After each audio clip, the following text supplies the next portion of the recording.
Vivemos em um mundo de incertezas, onde mistérios não resolvidos muitas vezes nos assombram por anos a fio. De irmãos há muito perdidos a pessoas desaparecidas, existem casos que permanecem misteriosos e sem solução por décadas, sem um ponto final. Mas, em 2023, vários casos arquivados foram milagrosamente resolvidos por policiais dedicados, detetives particulares, tecnologia forense e familiares incansáveis.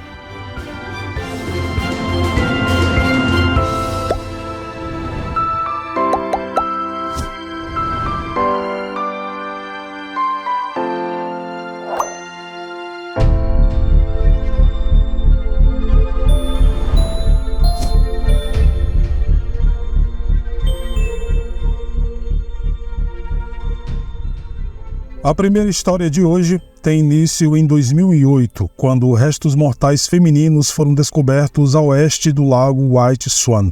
A polícia foi comunicada e rapidamente uma investigação teve início. Todas as pistas disponíveis para tentar identificar a vítima foram exploradas, mas o teste tradicional de DNA não estabeleceu um perfil genético preciso. O caso então foi arquivado algumas semanas depois, mas em 2022, com o avanço das tecnologias forenses, o escritório do legista, juntamente com alguns dos laboratórios mais modernos de sequenciamento genético, uniram forças para identificar essa mulher desconhecida. Então, eles finalmente conseguiram obter o sequenciamento do genoma e traçar um perfil de DNA completo. Prováveis parentes da vítima foram convidados para fornecerem amostras para testes mais aprofundados e confirmar a suposta conexão entre a amostra de referência e o material genético deles. Após uma análise minuciosa, foi confirmado que a mulher não identificada era Daisy May Tallman, também conhecida como Daisy May Heath, nascida em 10 de janeiro de 1958. Daisy foi descrita por aqueles que tiveram a sorte de conhecê-la como uma pessoa animada e corajosa, mas com uma personalidade um pouco introvertida. Seu relatório de pessoa desaparecida revelou que ela estava morando com parentes na reserva indígena Akima, quando desapareceu. Mais tarde, sua mochila e chaves foram encontrados em um local isolado chamado Soda Springs, dentro do território da reserva. Daisy desapareceu durante os últimos dias de agosto de 1987, mas só foi dada como desaparecida por sua família no final de outubro, e como vimos, seu corpo foi encontrado apenas em 2008. A razão pela qual sua família esperou 2 meses antes de relatar o seu sumiço era devido ao fato de ser comum a mulher sair de casa e ficar semanas fora. Daisy tinha 29 anos na época, e as circunstâncias exatas de sua morte permanecem desconhecidas até hoje. Ninguém foi preso, e não houve qualquer relato de testemunha que pudesse ajudar os detetives a desvendar esse mistério. Apesar de que o primeiro relatório do médico legista tenha determinado morte natural por afogamento, a polícia acredita que ela foi asfixiada mecanicamente. Porém, devido à ação do tempo, até seu corpo ser encontrado, essa informação é incerta, e sua morte foi listada como inconclusiva. Ou seja, um provável assassino não foi encontrado porque não existe prova que ela foi realmente assassinada. Apesar disso, a sua identidade sim foi revelada depois de 3 décadas e meia, e sua família finalmente pôde fazer o ritual de passagem tradicional da sua tribo. Agora, vamos ao próximo caso, mas antes não esqueça de deixar o seu like.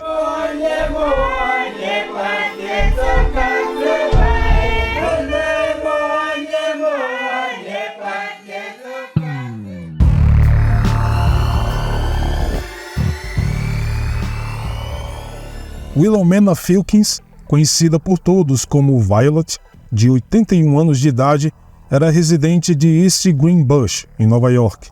Ela amava a sua vida e passou os anos após sua aposentadoria cuidando de seu jardim e fazendo trabalhos voluntários na comunidade. Violet viveu em East Greenbush por 60 anos, mas cresceu em uma região vizinha chamada Rensselaer, juntamente com os seus 9 irmãos. Ela nunca foi casada não tinha filhos e morava sozinha. Em 19 de agosto de 1994, o irmão e a sobrinha de Violet resolveram visitá-la. Eles não faziam ideia do que estavam prestes a descobrir. O carro da mulher estava estacionado em sua vaga no complexo de edifícios, mas a sua sobrinha notou que ele estava estacionado de uma maneira incomum. Violet normalmente não deixava o carro daquela maneira. Intrigados, o irmão e a sobrinha da mulher foram até o seu apartamento e assim que entraram, se depararam com uma visão aterradora. Violet estava deitada, sem vida, no chão da sala. A polícia então foi acionada imediatamente. Posteriormente, uma autópsia revelou que a mulher havia sido agredida 2 dias antes da descoberta do seu corpo. A causa da morte foi determinada como traumatismo craniano com um objeto contundente.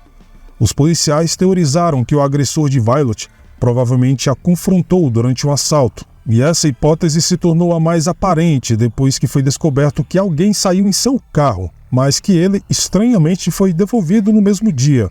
Por isso, o veículo estava estacionado de uma maneira diferente do que a mulher costumava deixar. Alguns dos pertences de Violet também foram encontrados perto de um cemitério no vilarejo de Nassau, que fica a 16 quilômetros do apartamento dela. E apesar do extenso número de evidências, os investigadores não conseguiram identificar um provável suspeito. O caso de Violet então esfriou e, como resultado, foi arquivado. Então, 25 anos depois, os investigadores receberam a denúncia de uma mulher que disse que o seu ex-namorado, em sua juventude, confessou ter roubado uma senhora idosa antes de bater nela e deixá-la para morrer em seu apartamento. Essa testemunha, que não teve a identidade revelada, disse que sabia dessa informação há pelo menos 10 anos, mas que só ligou com a história de Violet depois que viu um vídeo sobre a mulher em um canal de True Crime do YouTube. Segundo essa testemunha, o seu ex-namorado teria dito exatamente o seguinte: aquela pobre mulher, eu a roubei, bati nela e a deixei lá, caída no chão. Levei seu carro, mas me arrependi e devolvi no mesmo dia. Eu não queria matar ninguém. Eu era apenas um jovem rebelde. O nome do ex-namorado dela é Jeremiah James Covet. Ele tinha 18 anos na época do crime. A polícia então iniciou uma grande investigação, mas eles simplesmente não conseguiram conectá-lo à cena do crime. Para acusar alguém de assassinato, você precisa ter evidências sólidas. E devido à ação do tempo, isso se tornou muito difícil. Então, Jeremiah foi descartado como assassino de Violet, pelo menos por enquanto, mas a polícia continuou de olho nele. É importante ressaltar que ele sequer foi ouvido pela polícia. Algum tempo depois, algo chamou a atenção de um investigador que estava revisando o caso. Os detetives resolveram finalmente visitá-lo. E após uma breve procura, chegaram à sua residência no dia 1º de outubro de 2019. Jeremiah atendeu a porta e parecia assustado com a presença dos policiais. Ao ser questionado sobre o assassinato de Violet, ele ficou na defensiva e visivelmente agitado e nervoso. E além disso, se recusou a responder qualquer pergunta dos oficiais, afirmando que só iria dar a sua declaração na presença de um advogado. Porém, o que ele não sabia é que, ao mesmo tempo em que estava sendo interrogado, outros oficiais também interrogaram a família dele, conhecidos, colegas e até procuraram a sua ex-namorada. No final daquele dia, os policiais reuniram todas as informações no departamento de polícia. Todos os conhecidos de Jeremiah disseram que ele era um rapaz muito temperamental na sua juventude e que nenhum deles descartou a ideia de que ele poderia ter assassinado a tal senhora. O próximo passo seria convocar Jeremiah para um interrogatório oficial na delegacia, onde o seu relato seria registrado em áudio, vídeo, documento e acompanhado por um psicólogo. Entretanto, no dia seguinte à visita dos oficiais, Jeremiah foi encontrado morto em sua casa. Ele havia tirado a própria vida com um tiro na cabeça. Pouco antes de sua morte, foi relatado que ele ligou para um primo, afirmando que não queria ir para a prisão. Esse primo então disse que, se ele não fez nada, não tinha o que temer, mas Jeremiah apenas desligou o telefone. O mesmo primo afirmou que ele parecia apavorado e angustiado durante o telefonema. Os investigadores então recuperaram impressões digitais e DNA do homem para usar como prova na investigação. Finalmente, uma comparação entre a impressão digital dele e a impressão digital não identificada encontrada em uma mesa de centro na cena do crime revelou o que os investigadores já suspeitavam. As impressões digitais pertenciam à mesma pessoa. Em 19 de janeiro de 2023, o Departamento de Polícia de East Greenbush convocou uma coletiva de imprensa para anunciar que Jeremiah James Govett era o homem responsável por tirar a vida de Violet. Na entrevista coletiva, a sobrinha da mulher expressou grande apreço pela aplicação da lei e lembrou de sua tia como uma mulher humilde que vivia em paz e não espalhava nada além de alegria e bondade para todos ao seu redor.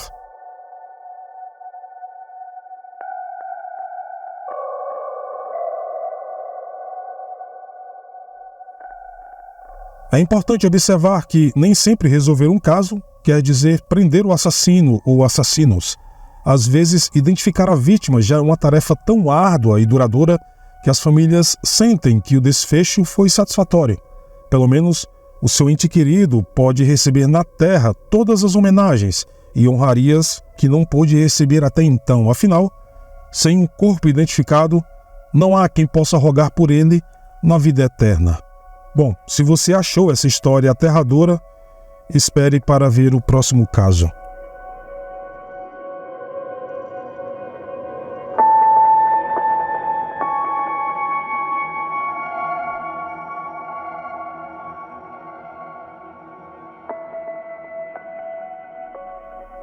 Em 20 de outubro de 1997, a polícia do estado de Michigan recebeu uma ligação onde o interlocutor afirmava que moradores locais haviam encontrado o corpo de uma mulher completamente nu em uma praia perto da rodovia Fox Farm, no condado de Maniset. Ao chegarem ao local, constataram que ela já estava falecida há algum tempo. A mulher usava apenas um brinco em uma das orelhas. Uma autópsia revelou mais tarde que sua morte foi devido à asfixia por afogamento e foi determinado que provavelmente seria um acidente. Mas devemos lembrar que a tecnologia forense da época era bem limitada. Ninguém conseguia descobrir com certeza quem era aquela mulher. Então, em setembro de 2020, a polícia do estado de Michigan e a unidade de coordenação de pessoas desaparecidas decidiu reabrir a investigação devido aos avanços das técnicas de teste de DNA. Como resultado, o corpo da mulher foi exumado e levado a um laboratório para exames mais aprofundados. Os policiais procuraram a ajuda do DNA Do Project, uma organização sem fins lucrativos que auxilia famílias e investigadores em casos não resolvidos, utilizando todas as técnicas de genealogia genética e investigativa. Em julho de 2021, uma potencial associação foi identificada por meio do uso dessa tecnologia. As descobertas foram fornecidas pelo projeto DNA do a Polícia do Estado do Michigan, que conduziu investigações adicionais. Depois de examinar todas as evidências, as autoridades determinaram uma possível ligação entre os restos mortais da mulher e seus prováveis familiares que viviam na cidade de Acton, no Maine. Infelizmente, as amostras de ossos retiradas dos restos mortais da mulher não eram adequadas para testes tradicionais devido ao seu estado de deterioração. Portanto, eles foram submetidos ao Instituto Nacional de Análise em Salt Lake City, Utah, e com um sequenciamento avançado, uma identificação positiva finalmente foi alcançada. Em dezembro de 2022, os restos mortais foram identificados como sendo de Dorothy Lynn Ricker, uma mulher de 26 anos de idade que morava em Chicago antes de desaparecer.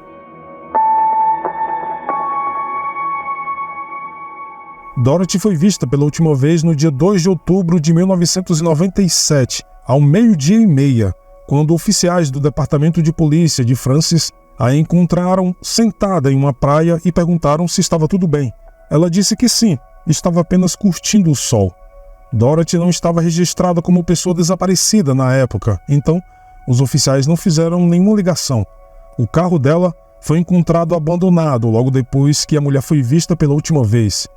Se Dorothy tirou a própria vida ou se houve algum tipo de crime, essa informação permanece um mistério até hoje, mas pelo menos agora a sua família pode colocar uma pedra em cima de tanta incerteza. Por fim, vamos ao último e mais controverso caso do vídeo de hoje.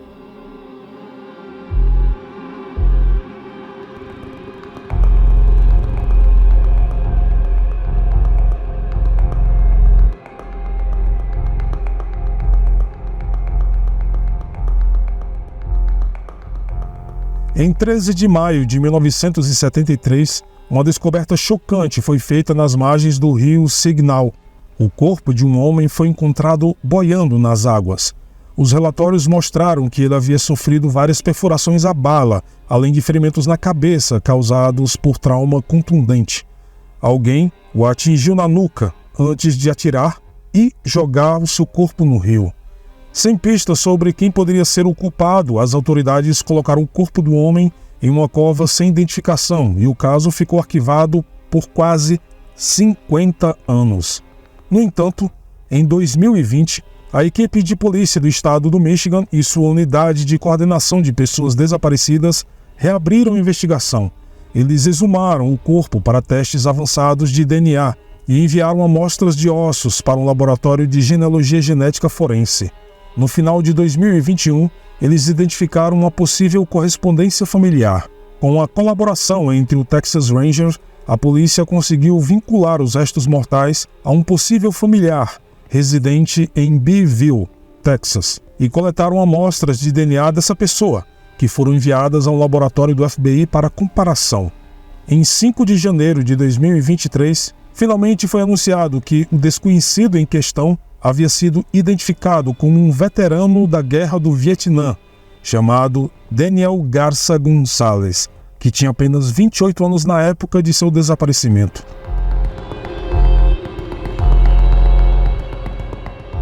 Segundo a sua família, após o seu retorno da América depois da guerra, Daniel deixou Fort Worth, no Texas, onde residia, em busca de trabalho em Flint. Depois disso, ele nunca mais foi visto.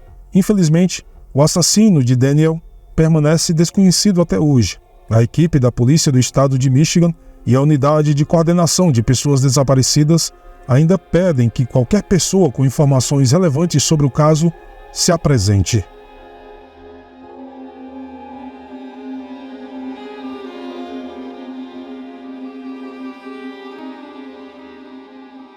Bom, este foi o vídeo de hoje. Espero imensamente que tenha gostado da forma como eu narrei essas histórias. Não esqueça de se inscrever no canal, caso ainda não seja inscrito, deixar o seu like, comentário e compartilhar este vídeo com os seus amigos. Isso é algo bem importante para quem gosta do meu trabalho. O YouTube, mesmo sabendo que você é inscrito e assiste aos meus vídeos, ele limita as notificações de pessoas que não interagem nesses vídeos, seja com like ou mesmo um comentário. Então, não esqueça, por favor, de deixar pelo menos um emoji, ok? Aqui na descrição, você encontra todos os links e informações adicionais do canal, bem como nossas redes sociais, em especial o Instagram, @paralelometafórico. E caso também queira me seguir, o meu perfil particular no Instagram é o danielbruno.db. No mais é isso, muito obrigado pelo carinho e atenção de todos, e como sempre, nos vemos nos comentários. Até mais!